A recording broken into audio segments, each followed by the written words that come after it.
Let's 3, 2, 1. Going live. Da da da da da. Hello, ladies and gentlemen, and welcome to Sports Desk. Sports Desk. It's Sports Desk. We discuss sports while most of us sit at a desk.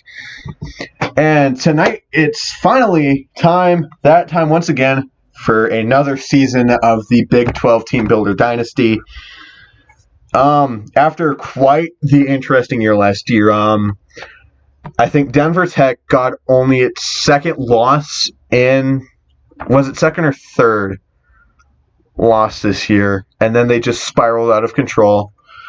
ACU still can't win anything. Exactly as you predicted. Yeah, ACU. Yeah. Y'all threw mad shade at me at the beginning of the year because I said that Denver Tech was going to fall off, and guess what happened?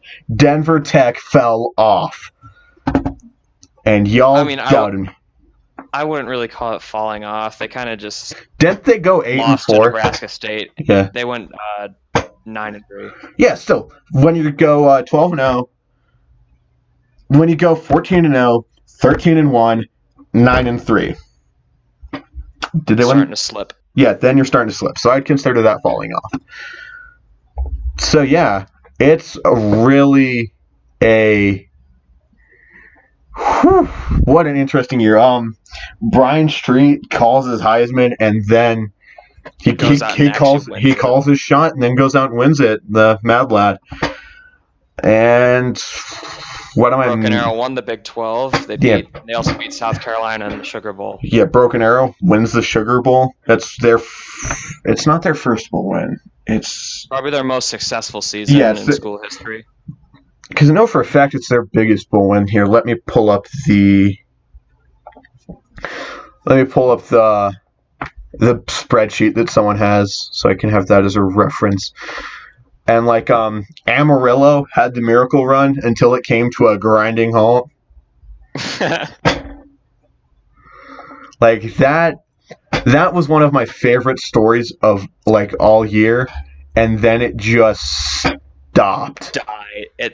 They were dead on arrival in Big 12 play. They went, because I know they went undefeated. They got as high as ranked 7, and then it just collapsed in on them. That was Shreveport. Oh, it was Shreveport. Amarillo was fun, though, too. Amarillo and Shreveport were just so much fun this year. Yeah, I don't know how Shreveport was able to get that high. I mean... let's see. I mean, after they did, they kind of just crashed down. Okay, Broken Arrow loses to...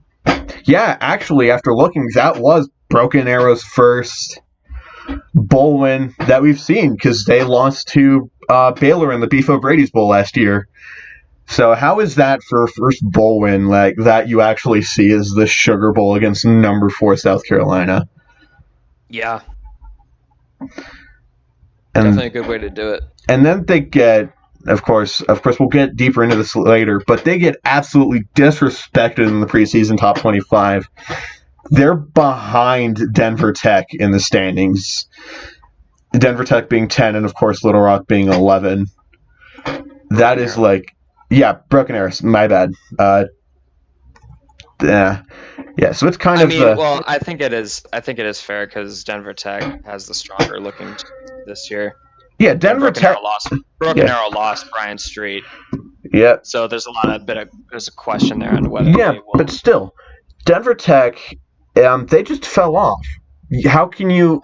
Still, you have to look at the big picture. Broken Arrow had an amazing year. Well, Denver Tech did not, and they.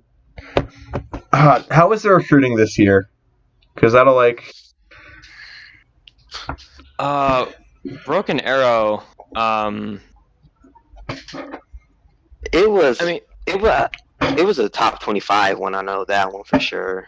Yeah, because Big 12 has been doing really well in recruit. Just the entire conference has been doing well in recruiting. All right, yeah. So now let's go ahead and get back on track because y'all of course had a schedule. So coaching changes. Dad, hit us with it, or Show hit us with it, whichever one of you was just writing them down 5 minutes ago. Alrighty, so I have the coaching changes. So Alfred Johansson, he left to take the job at LSU LSU seems like the better team right now with all the players that Yuba has lost, and it's going to take a few years to build Yuba back up. So I would probably say it was a small opportunity, like cash in, the year before. So the new coach is Todd Orlando. They gave him a 5-year contract. He previously was the head coach at Iowa State. He went 6-7 there. He runs the spread offense, and his defense is multiple D.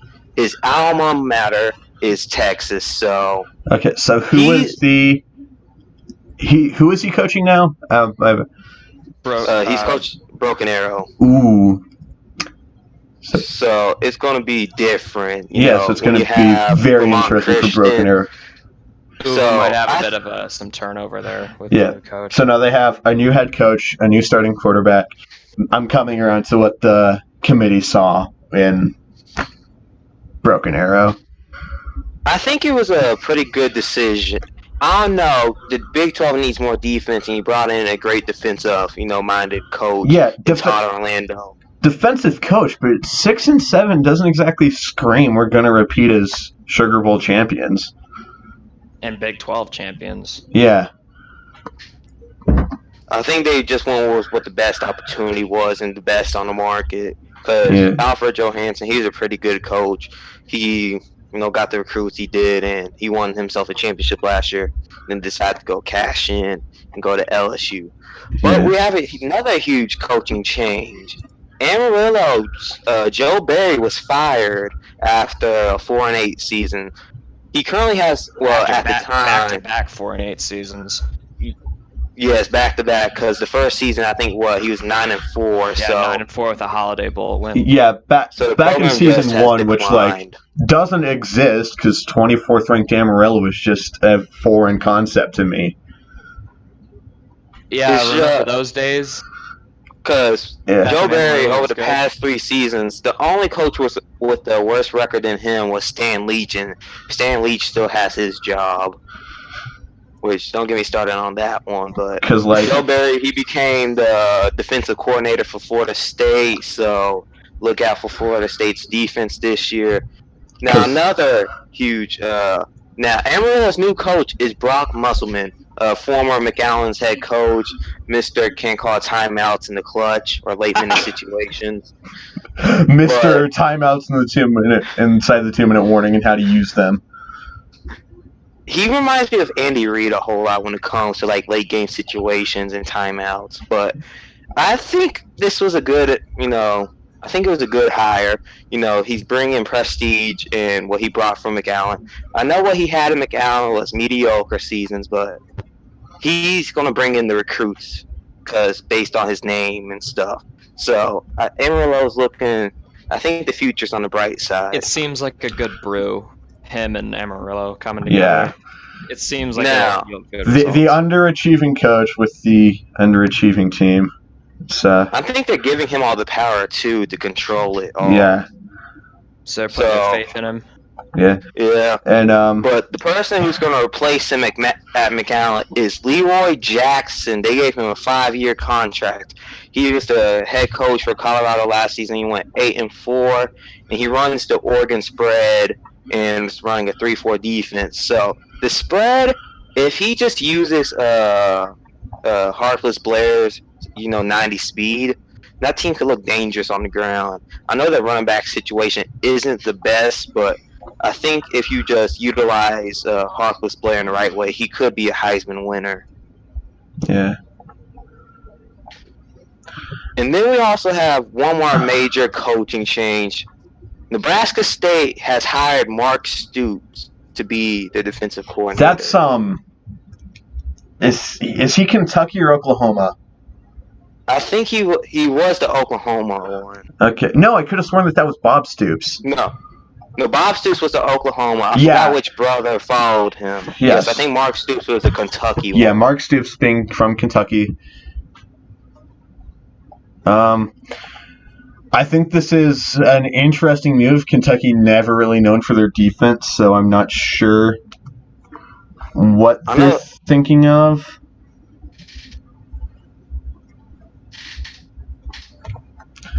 But yeah. On to the next subject.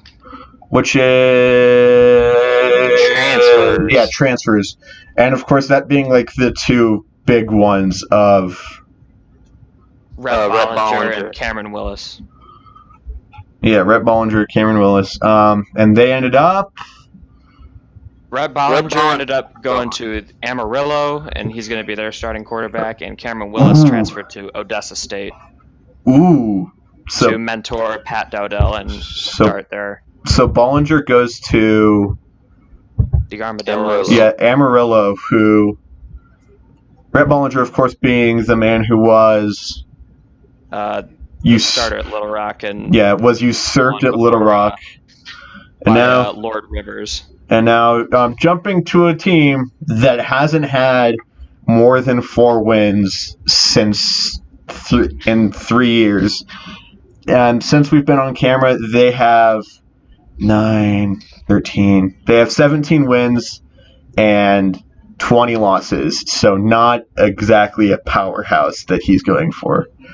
But hey, it beats Little Rock, who's had 1 winning season as well. So a bit of a lateral move by Rhett Bollinger. I wouldn't really consider it a lateral move. He knows he was going to start there, and that's all he really wanted. Yeah, but he was not going to start with Rivers. Yeah, he was not going to start with one of the best quarterbacks in the Big 12 in front of him. Because his stay in Amarillo, he was a starter as a freshman, then Gunnar Rivers came in and took his spot. Then, in the locker room, they say he started becoming the cancer in the locker room. So I guess this is a new chance to reinvent himself. Of course, kind of out of the frying pan into the fire, if you will, because you went from having to face, Shreveport and McAllen once a year to having to face Odessa State, which is the only easy game in the Big 12 West. I'm sorry. I'm not the biggest believer in Odessa State, and they got one of the more intriguing linebacker recruits this year in Jean-Luc Martin. I'm just not a big believer in Odessa State. They haven't done enough in my eyes to really change anything, and so the two sort of wayside quarterbacks with Cameron Willis and Rhett Bollinger are going to the 2 irrelevant programs of the Big 12 West. Tell me I'm wrong. I mean, the thing with Amarillo's trying to gear more towards like a running offense. They're going to try to use Rhett Bollinger in like an option style. Yeah. And Odessa is definitely going to try to be even more air raid. They're going to commit to that with Cameron Willis and the new recruit, Paris Austin. Yeah, Cameron Willis. Odessa State, they have an intriguing prospect. They have a lot of intriguing prospects, but in my opinion, they don't have...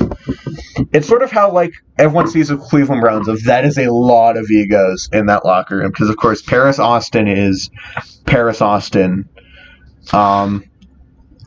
We've all seen him on Twitter. He is... oh, boy, some of the stuff... He's a character. Yeah, he is a character. He's a character in the same way that Joseph Stalin was a bit of a grump. I've actually, throughout his JUCO, his freshman season at Independence, I remember this one person. He said the player Paris reminds him of is Antonio Brown, just based on the play style.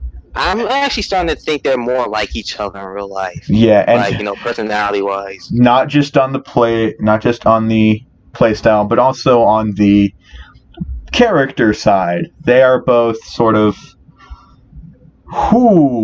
egotistical. Yeah, egotistical. It's all me. So that's why I think. I hope that doesn't get in the way of his success. Yeah, or anything. I don't know. I hope it doesn't, but I have a definite feeling that it will. I do not trust. I do not trust that the head coach of Odessa. Leach. Yeah, I don't trust that Stan Leach, who's never really had a very clear handle on things in the Big 12, is going to have any luck trying. Yeah, that ego. And then when you add, Braxton Austin Senior as the receiving coach, how do you think that's gonna, add that stuff? is so going to. Is it going to be helpful? Is Braxton going to be the have one you to seen keep him in line? Have you hold on? Let me make a point. Have you all seen not Under the Lights, Friday Night Lights with the TV series? I've seen some of it. When they get the new quarterback in, and so they bring along his whole coaching tree and his family and stuff to be coaches, and then it all goes wrong and their coaching staff implodes. I have a feeling that that's going to be what happened. They're going to focus more on the sort of other receivers because Paris Austin's great. A wide receiver is not going to carry your team. We've all seen that with the New York Giants. So yeah. See, I have a theory about Braxton. When they were saying Frank Vogel and Jason Kidd was hired for the Lakers, they're saying they're just molding Jason Kidd for the next 2 seasons so he could be the head coach. What if they're doing that for Braxton Austin? What if the administrative and the AD's just waiting, just for a reason to fire Stanley. As Two-Faced Bison has said in the chat, it is a very boomer bust situation. Either it's going to go great and they're one of the best teams in the Big 12, or it's going to implode and there's a lot of infighting and there's going to be more years of suffering for it's going to be even more years of suffering, and that's unfortunately what I see happening. Stan Leach not ever really a big handle on things, and I think if they're grooming the wide receiver coach to be the head coach, and they just keep going after Austin, getting all these big egos on their team, then they aren't going to be able to haul in recruits because no one's going to want to play where the instruction is, hey, take this, throw it only to the people with Austin on the back, because no one's going to want to play in that system. See, the thing is, with the Austin family, there's very many, different personalities.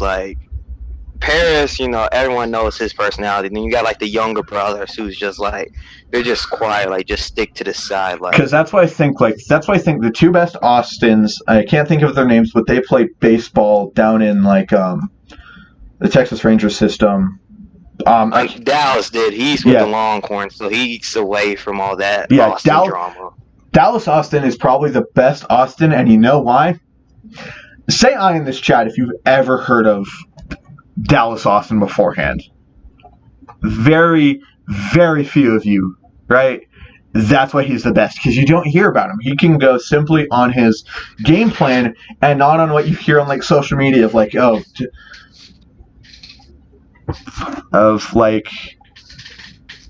Paris Austin did this on Twitter. He's beefing with a Canadian linebacker. He's still complaining about dirty hits that happened ages ago. And just all of this, it's got to be at least kind of questionable of how this team will gel. It's a very boomer bust situation. Now let's, we've been on the Odessa situation for a good few minutes. You guys want to get onto recruiting classes? Yeah. Now? And now I feel this kind of carries over where Odessa State, I think the best way to judge a recruiting class is look at it in 3 years' time. If this goes through, Odessa State, from looking at it 3 years back, then Odessa State could have the best recruiting class in Big 12 history, or it could have the most disastrous. It's the definition of a boomer bust situation. Now, go away, Pokemon Uranium. I don't want to open you. The thing I say with Odessa is they have a 3-year window. Paris is only there for 3 years. Okay. Their 3-year window starts now. Okay, there is now a solid 15-second burst of Pokemon music on the recording now, so. Alright. Alright, so who's the first recruiting class we got? Let's just sort of go over the notable ones. to like avoid making this a 3-hour long video. So Yeah. let's start with like the big one that everyone wants to talk about as like the Big 12 super team that's being built right now, that being the Odessa State. Who'd they bring in? Alright, hold up. I'm pulling it up right now. Well, you got Paris Austin, of course. Yeah, and I know they have another wide receiver prospect, but he's a freshman. Doug Williams. Doug was Wil- also another Doug- one they Yes, brought they in. got Jason Kelly, strong safety out of Dallas. Yeah. He's a 82 overall They got, 4-star. They got a Doug Williams, of course, the grandnephew of course, Doug Williams of former Redskins and Tampa Bay fame. Who's the other one that they got that was like always being hyped up? They got Quadir Child Harris. Yeah, Kadir Childs Harris. That's who it was. That's the. They got some tackle depth as well. Yeah, they got some line linebacker depth, a lot of linebacker depth. Overall, like. It's solid. It's a solid class. Yeah. And when are we going to cover big name recruits? That's going to be later on. Alright, so let's move on to Midland. Let's move on to Tex. Who did they get? Tech. I don't know. I feel like Tech was kind of quiet. Like they weren't out because, of course, when you go to recruiting, you can really only think of Odessa State because of just in sheer volume how much they did. Like, how did this 4-18 get like this top class? Yeah. Like all the other classes are just like. They got the Never number mind. one athlete in the nation, and Nick Burns. Yeah, like not Who's just the hold on. receiver now? Just sort of to double back real quick with the whole 4-8 team, number one class in the world. I'm not going to call collusion, but some might want to call the NCAA on this one. I have my suspicions of. Don't you now? Don't you? Well, duh. If the Cleveland Browns go out and get like all the big name free agents, then you're going to be suspicious of maybe this isn't straight up honest. Well, they We'll got, the quarterback for the future and Andre Brandt. Texas wanted him, but Denver Tech stole him away from Texas. I guess, kind of like a little payback because it's a championship game. Yeah, big payback from defensive tackle Mike Brady. He's an 80 overall. He's going to be sitting a few years. Oh, yeah. They got outside linebacker Chris Moore. Another athlete, and Craig Reed. And then They got a lot of high end talent in this class. and It's kind then of like they don't need any more talent because they have so much already. yeah. Now let's move on to the ACU aspect of the recruiting class. ACU. The Yeah, they had a. Wow. They cashed in big time on running backs. They got Hassan Three. Bonner, the number one. They got 3 running backs. All of them are studs. Hassan Bonner, the number 1 running back in the nation from Texarkana, 5-star. They got him. Hold up, They didn't they also got change Matt- names? Matt Gross and Joel Young, both 80 overalls. I mean, that backfield is going to be legendary. I feel like this is like what Nebraska State did last year, where it's like just a ton of good running backs. I feel like ACU is doing that, but on steroids. Yeah, except they're all 5-star prospects. Exactly. Hence the because I know there was like one 5-star progress, and then like Ryan Watson, and then the other one whose name escapes me right now. But it's just like that, like to the power of 11. And they also picked up a 74 overall quarterback in Chris Dennis, and they bolstered the depth on. Hold up, Chris Dennis is linebacker no core. more. He is Orpheus McConnell. Orpheus McConnell. That is like They recruited Orpheus McConnell. yeah, Orpheus McConnell. It's just, oh boy, if someone doesn't transfer out of that backfield, I will be very surprised. I'm just saying one of them's going to leave, maybe 2 of them. Yeah, Like, someone we is. want to be like, I think all of them are red shirts, so it's kind of like how we going to get playing time. Like, Yeah, like I don't know how they're gonna be playing. something's got to give in that situation, and it's not going to be a fun time. Now let's move on to Midland State. Yeah. How'd they do? They got the number 7 class, and it was a pretty good class. A lot of quite a few 4-stars. Now, there's a name. He's second highest rated prospect out of all of them. According to like ranking stars, is Kobe Austin, the 4-star receiver out of Arizona, cousin of Paris Austin and Trader. Of course. What a surprise. Another Austin from that. Just definitely no conspiracy there. It's only just a family of really good athletes from the middle of there's actually no nowhere. conspiracy with this Austin. That's cousin. He went to the mortal enemy. Yeah. They went to whoever paid him the most. Oops, did I say that? No. I'm just mad about Midland State. Because, he was number 1 on Odessa's board the whole season. Yeah. I'll probably let the Midland State fan handle this. What about you, Dobbs? Let you have it. Dobbs, you still there? Okay, I guess he's their there. Their first acquisition was D'Anthony Akobo, 80 overall middle linebacker. And they loaded up on corners. They had corners for days in class. And they also picked up a couple safeties, but they had so many corners. You could just have an entire team with how many corners they have. They converted some of them to receiver because they needed depth there because they lost a lot of good guys there. So I think they recruited well here. It was a good class, definitely worth of the 7th ranked nation. Let's see who's the next class we have. We have Broken Arrow at number 8. And the biggest get they got this whole class is Buchanan Simmons, who's a 5-star out of Ardmore. He's 6'6", 250 pounds, and he was the number 1 receiver in the whole country.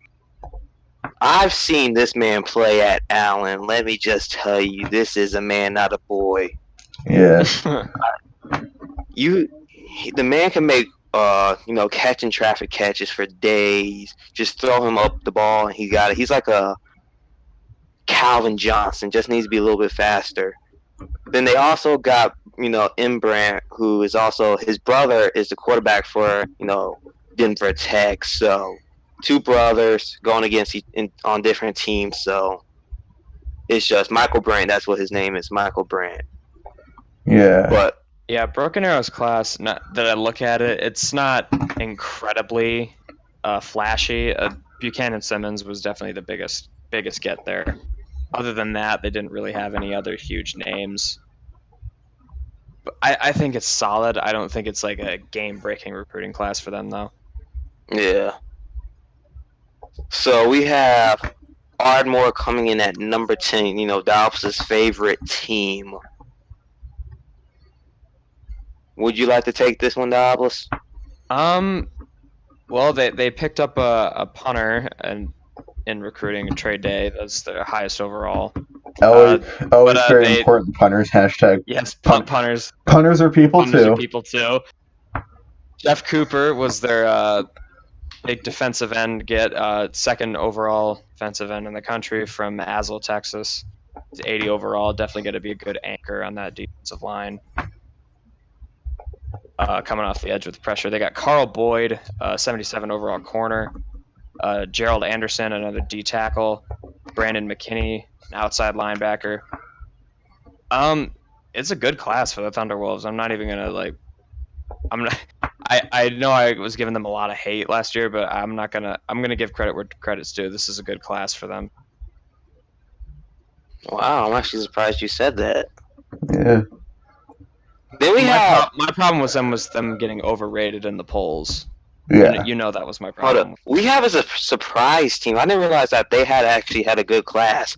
Is Nebraska State at number 11? Yeah, it's a miracle Nebraska State can in fact recruit. Shane Pryor, big-time tight end, Evan Towns, Bubba Robinson, and Brody I gotta Clement. see who's the 5-star they got. Bubba Robinson might be the most Nebraska State name I've ever heard. Brody Clement, that was the 5-star they got. And they got Evan Towns. They actually got a pretty good class, but Bubba Robinson going into, 8 quarterbacks now? Was that 8 or 7? Yeah. I feel like that should be a crime right there. Yeah. if Stephen Cost has any weaknesses, it's recruiting way too many quarterbacks for his own good. Are you all familiar with the YouTuber Mr. Hurricane? How he just has 80,000 running backs. Apparently, he and the head coach of Nebraska State, Cost, apparently they went to the same recruiting school where it's just screw it, let's just overload at one position. Granted, because they're all good. Yeah, see, the thing is, with running backs, you could put them at different positions. Yeah, running backs, you can have flex running backs.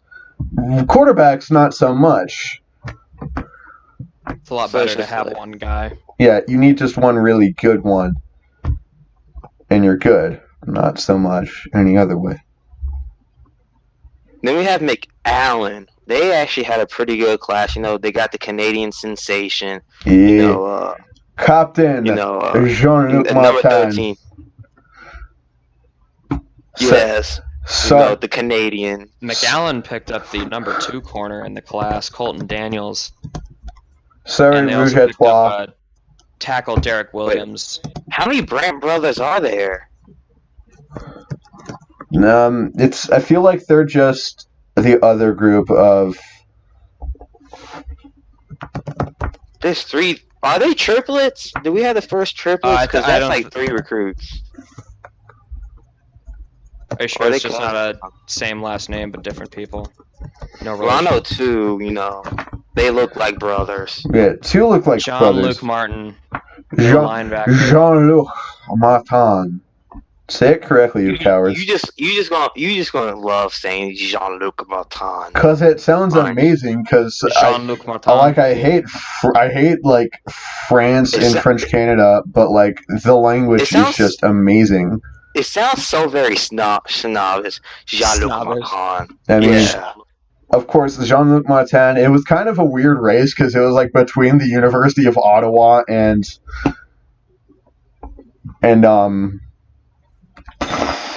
McAllen. It was really weird because one of those is a primarily French-speaking university and the other is in Texas. So it's just you went to by the border of Mexico. You went from all the way to Canada to almost by Mexico. From Mexico to the capital of Canada. Granted, if we're going based on just based purely on team names, then you need to go to Ottawa because they're the GGs as opposed to the Matadors. Now, what's the story on Jean-Luc Martin? What makes him so special? The next Canadian sensation. I don't know. It's just he can be used in a lot of places. He's a bit undersized, but he's a decent tackler. Is good in coverage. He's a Swiss Army knife. Yeah, he's a Swiss Army knife, and did get some snaps at running back and wide receiver, but that's because his high school was tiny. So he'll be playing linebacker. Yeah, and evidently they may try to make some sneaky he's got the ability to move around. And actually, I don't think McAllen redshirted anyone, so I think Jean-Luc Martin's going to maybe get some playing time this year. I think he might be around. Now just looking back through, making sure I missed nothing. Looking through his scholarship offers, oh my god, is it entertaining? Because you got all the obvious ones of I know Texas was after him very lightly, and of course all the other teams, and then it's the University of Ottawa and St. Francis Xavier in Canada, which is you guys just want to skip red shirts for time? Yeah, let's skip red shirts for time.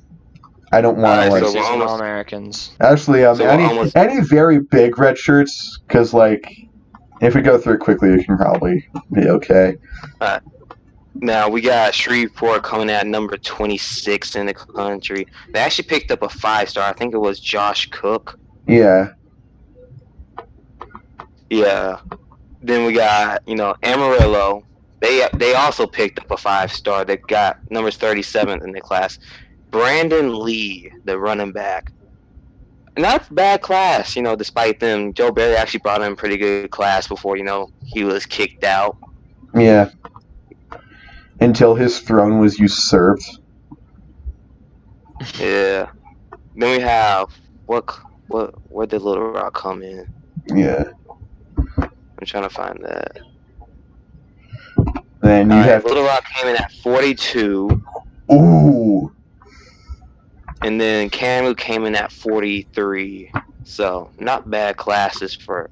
And Camu and Little Rock only picked up 13 players, and Camu got 12. So it's kind of, Camu.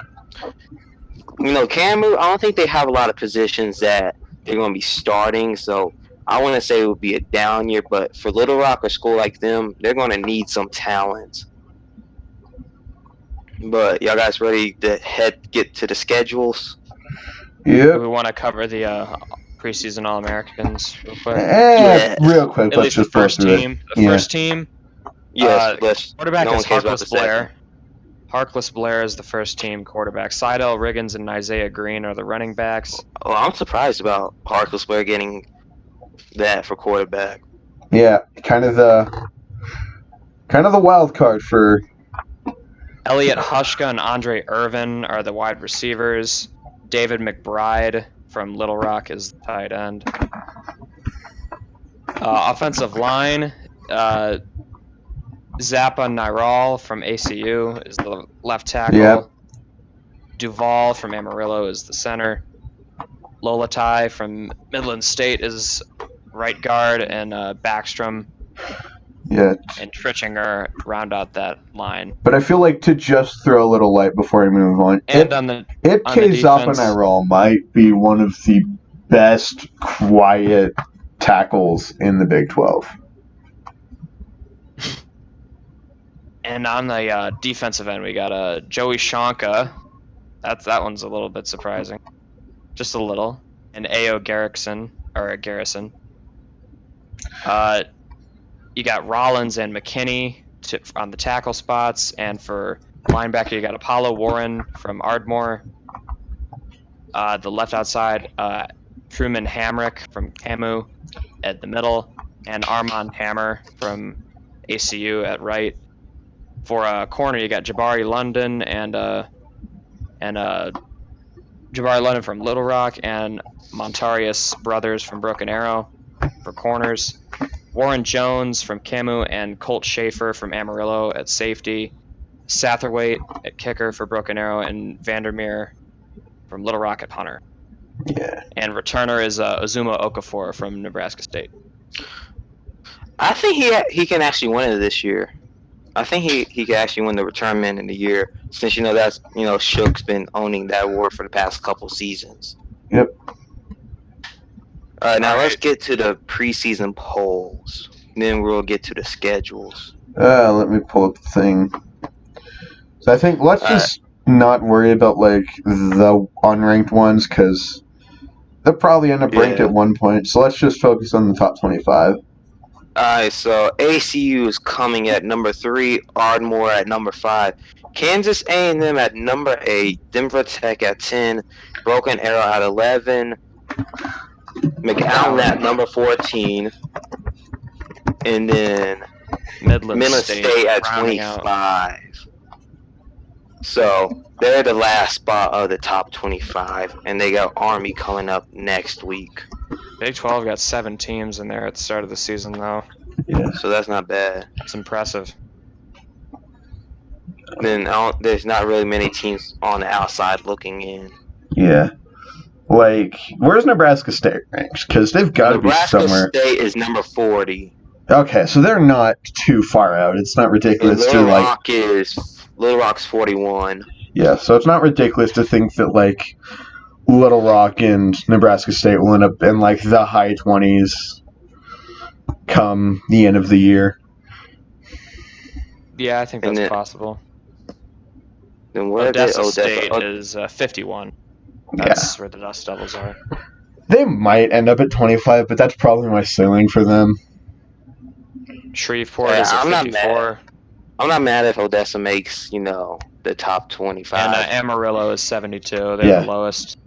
Amarillo, I don't know. Amarillo's got some work to do. It's hard to get a read on Amarillo and what they're going to do because they are they're the red-headed stepchild that you don't pay attention to. No, let me scratch that. Different analogy. They're the Ryan Fitzpatrick of the Big 12. If you have zero expectations for them, they will do good. If not, they're garbage. Look at them. We had expectations for them after non-conference them. Yeah. I think they went undefeated. Their kicker carrying them. What a success story that was. Amarillo's kicker for Heisman. Oh, didn't That their didn't work kicker out. graduate? I think he did. I'm sad. Unfortunately so. Anyway, we should probably get to since the- schedules now, all right? Yes, let's get to schedules. We're going to Alright. kick it off with Ardmore. Me and you will alternate, so you got Ardmore first. All right. So Ardmore opens up with a tune-up game against Arkansas State just to break them in for the season. That should be an easy win. Oh, yeah. Then they get a number 20 Oklahoma coming to Ardmore for a rivalry game. That one should be a good game. I would hope so. Rivalry game. Hopefully Oklahoma shows up to that one. Then they go on the road at Louisville. And then they get a bye, and then they get UCF coming to Ardmore to close out non-conference. Then they get, for their conference slate, they get Amarillo at Amarillo. They get Midland State at home. Then they get a bye. Then they get Denver Tech at home and ACU at home. All the tough games are at home for Ardmore, so it's looking good for them. Yeah, this might Then be they go on the Ardmore's road. year. They go on the road at Broken Arrow. Then they get McAllen at home, another big one to get at home. Yeah. And they get Little Rock on the road and Shreveport on the road to finish off their schedule. Alright, so we got Nebraska State. Nebraska State is, playing away from, Grand Island Municipal. So they're playing against Oregon State, then at home against Nebraska, then away for Toledo. Then they got bye week come week 4. So we got 3 straight weeks of watching them, yay. Then Ball State is visiting them. Then they got Broken Arrow, ACU, then they got a bye week. Shreveport, Odessa come week 10, Kansas A&M week 11, Midland State week 12, Amarillo week 13, and then they got Denver Tech come week 14. And we saw how big the week 14 game was last year because, that's what got Midland into, the conference championship was that game right there. So, you guys with the next one, Dallas? Yep, this is ACU's schedule. They get 3 straight home games. Well, technically, the first one is a neutral site game. That's the Chick-fil-A kickoff in the Georgia Dome. They will play the Mississippi State Bulldogs. Then they get 2 home games against Georgia State and UConn. Nothing too big. Those should be easy wins. And then they get ECU on the road. Looks like an easy non-conference slate. Maybe Mississippi State gives them a bit of a scare, but I don't see them losing a game there. And their conference slate opens up in week 7 against Nebraska State. Then they get Little Rock, McAllen, Ardmore, Shreveport, Odessa State, Hamu, and their season finale is against Broken Arrow at home. Yeah. So I think their schedule is I see a couple games where they could maybe trip up, but it's looking good for them. I would favor them to win the year. All right, then we have Amarillo. They got BYU visiting, their longtime rival, New Mexico State. Then they're at home against Mid Tennessee State. At home against number 7 Stanford. So I predict a loss to that one. Then they got bye week, so they play 4 straight games. Then they got number 5 Ardmore week 6, Shreveport. Then they got Odessa State in the Blue Bonnet Bowl at Odessa. Then, they're going against number 8, Kansas A&M, bye week. Then you got McAllen. Number 6 is a clash for Route 66. I forgot against that one against Ardmore. Then week 11, they got McAllen. Week 12, Denver Tech. Week 13, Nebraska State, and Week 14, Midland State. Yeah. Yeah, I'm Alright, not. so I can't really gauge Amarillo right now. I'm not really sure where they were going to end up. Amarillo is a team that you just can never know what they're going to do. I could maybe see 5 wins here. The bulk is gonna come in non-conference though. Yeah. yeah, like it was last year. Anyway, on to Broken Arrow. They have an interesting schedule. They open up with a tough road game against number 13 North Carolina. That's the litmus test right there. Do they still have that moxie that they did from last Hold on, year? I'm going to need to confirm this. Did you, in fact, just say litmus test? You effing nerd. Oh, this is the litmus test. Oh, go. Focus. Yeah. Anyway, No, I am going back to to the make schedule. fun of someone using litmus test in the same even region as college football. Those two things do not go together. All right. Alright, Davos, Then, go then on. they play 3 straight home games. They get USF, then Tulsa for their rivalry game with them, and then UNLV to close out non-conference play. And then in their conference slate, they get at Nebraska State. They get Denver Tech at home, which is a good thing for them. Yeah. These two teams played each other close last time. Then they go at McAllen, at home versus Little Rock, at Shreveport, home versus Ardmore for their rivalry. Then they get a bye, and then they get Odessa and ACU to finish off the season. Alright, so Definitely a tough one for them. Alright, so we have Denver Tech. They got bye week. Then they got Boise State on the road for Baylor. They're at home against Michigan, the rematch of last year. Then they're on the road to Colorado. They got bye week. Then they got Broken Arrow, Shreveport. Then come week 9 against Ardmore. We got the Frontiersmen Free for All, which is also a very classic game. Then we have Kansas A&M, Odessa State, Amarillo, Midland State, and then Nebraska State come week 14. Alrighty. You got the next one, Davos? Yep.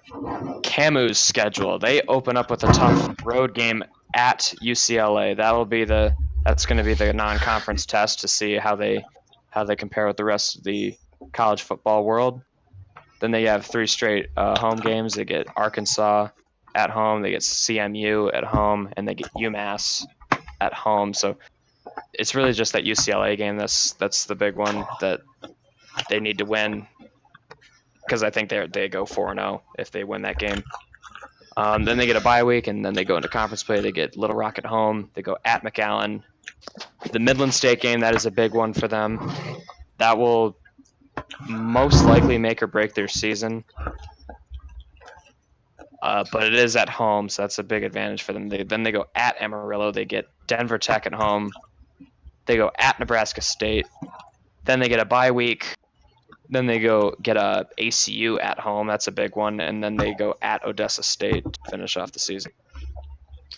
Alright, now we're going to Little Rock Battlehawks. They have no games the first week, but they have number 16 South Carolina, but it's at home, so that's going to be their non-conference test. And they're at Vanderbilt. Then East Carolina is visiting Little Rock. Then they got Navy. They're playing at Navy, so that's going to be some would say easy game. I would say it's a hard game because you saw how Ardmore played them last year, the first few quarters. Then you got them against Kansas A&M, Odessa State. Then you have them come week 8 against ACU, the Ozark War, which has come to known, over the past few decades, a legendary, battle. Then they got Broken Arrow. Then they have no games. They got Midland State, Shreveport, Ardmore. And who they got? They got McAllen for the last game. Speaking of McAllen, it is their schedule. Their non-conference slate looks really easy. I think they are 4-0 coming after this. They got at Houston for their rivalry with the Cougars. Then they get Nevada at home. Then they go at Texas Tech, go to Lubbock for an in-state rivalry with the Red Raiders.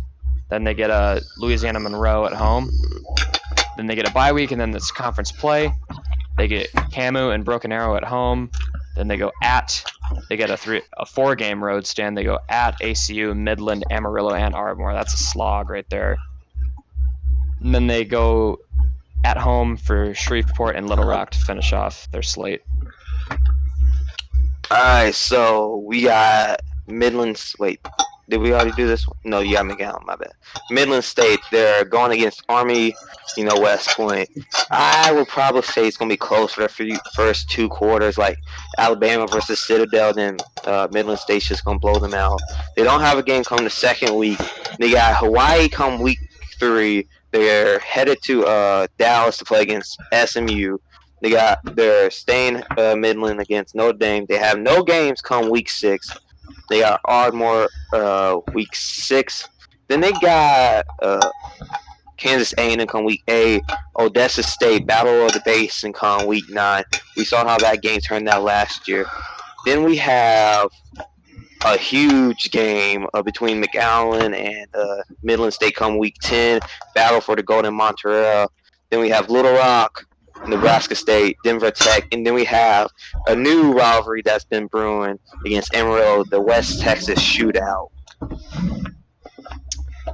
All right, so moving on to the Odessa State Dust Devils. Their schedule opens up with TCU at home. That's going to be a tough game for them. I think that's a good test to see where they stack up with the rest of the nation.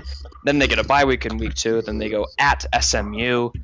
Then they come back home for San Jose State. Then they go at UTEP to finish off their non-conference slate. Then get a bye week. And they go at Little Rock to open up. And they go back home for Amarillo in the Blue Bonnet Bowl. Then they go at Midland State for the Battle of the Basin. Then they get Nebraska State at home. They go on the road to Denver Tech. They get ACU at home. Then they go back on the road to Broken Arrow, and they finish off at home against Camu. All right, now we got Shreveport, seeming like everyone's favorite team. Their fan base just keeps on, growing over the course of the next few seasons. They have no games come week 1. They got Ohio, then they're visiting Wake Forest, visiting Southern Miss, and Alabama State's visiting them. And then they have 0 games. South Alabama, my bad.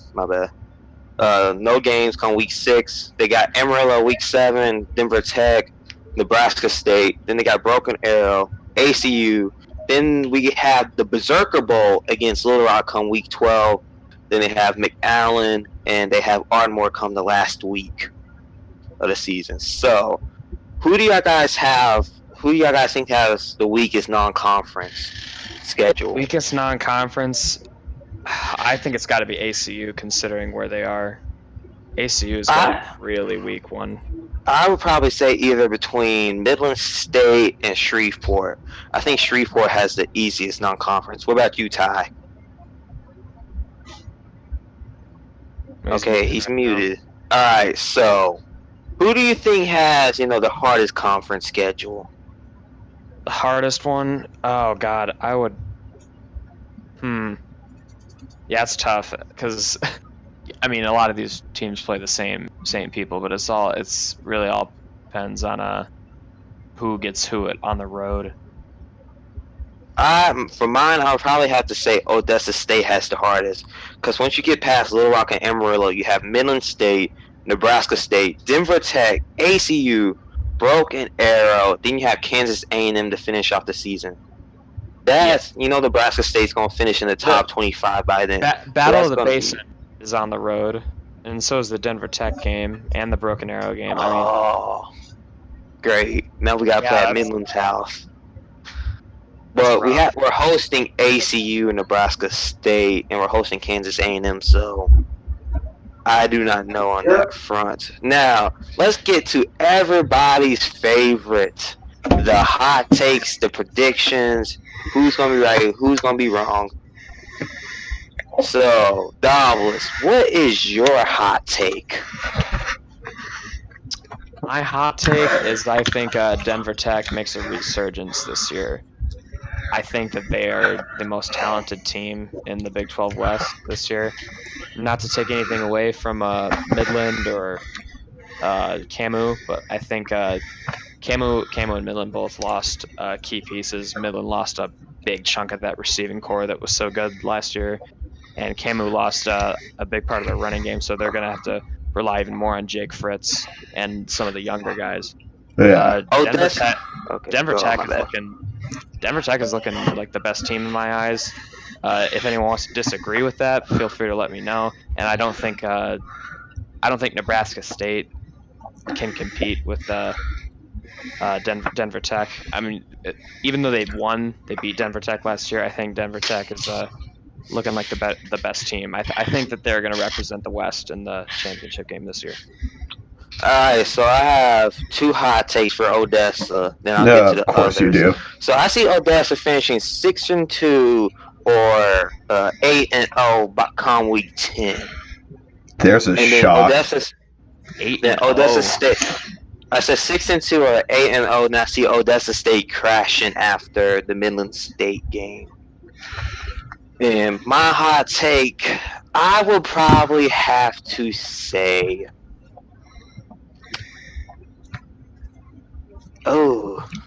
give me Nebraska State to win. No, I'm just joking. Give me Denver Tech to win. Give me Denver Tech to win the whole. Oh, that's Okay. mean. Give me And Denver Tech. we have an audience sent in hot take from our very own, the much beloved Two-Faced Bison. I'm trying to find where he's the reporter. Camo reporter. Yeah, the Cameo reporter, the legendary Kansas A&M reporter that we all very much love and appreciate, says Midland proves doubters wrong and makes it to the Natty. In short, no. In long, no. Yeah, I don't really see Midland doing a natty this year. I mean, I saw more potential last year for that. I don't Okay, trust Dexter Whiteside. Hold on, real quickly. Everyone, watch your language very much because I think my parents are listening. I have been busted. But technically, that's you. Me and Dallas, we've been keeping it clean. Oh, shut up. All right, so now hot takes. The Shreve will do what they did last day. I can see the Shreveport being just amazing for absolutely no reason. And that goes along with my hot take, which is for absolutely no reason because no one has any expectations. Amarillo goes 8-4 and makes it to a Buffalo Wild Wings bowl. Just throwing it out there. Yeah. Now, do you have another huge one? Will Denver Tech fall? They will continue to fall. They will continue to fall because that's your hot take. Because you disagree with because their quarterback is made of plastic. So. Now I have another one. Ardmore is still going to fall off the cliff. I'm the only one allowed to project teams falling off cliffs. Thank you very much. Hey, no. I was the first one to say I was going to be the first. I was the first one to say a team was falling off a cliff last year. Yes, and then you made it Denver Tech. Yes, and then it just went. Yeah, because I predicted that 2-time Big 12 champions to fall off the cliff, and guess what they did? Just call me Nostra effing Damus. Do you have any more subjects? I think my pick for a team that's going to disappoint this year is probably going to be Broken Arrow. They didn't really bring in a great class, and I think there's going to be some coaching turnover there. No, I think they don't win the conference again. I think ACU is past them right now. Yeah, probably. Here's a new thing me and Dal's been talking about: getting the audience more involved. So, ask us some questions, give us some takes that we want to go on. Well, so Bison, Sharpay, okay, y'all guys have any? But Bison has given us a whole too. That being that Shreveport will do what they did last year, which we've already talked about. Midland proves I was wrong. He goes to the Natty, which I don't think. Then he just submitted the letter D and then redacted it, which means we need to know what you mean. And then he just says Amarillo doing something. Yes, they have no expectations, and they're amazing when they have no expectations, i.e. the Ryan Fitzpatrick of the Big 12. And we're going to talk about recruits. No, we will save that for a future recruiting update. Is that all? I can't think of anything else to talk That's everything. about. All right. That's it. Thank you, all 4 of you, for watching. 4 of you. All 4 of you. And, of course, most of them are, currently also talking. Yeah. Thank you, Bison, for being here the entire time. Thank you, everyone else who showed up. Catch us next Saturday for Sports Desk, and then next Sunday for a Week 1 recap. Bye. Bye. Bye-bye.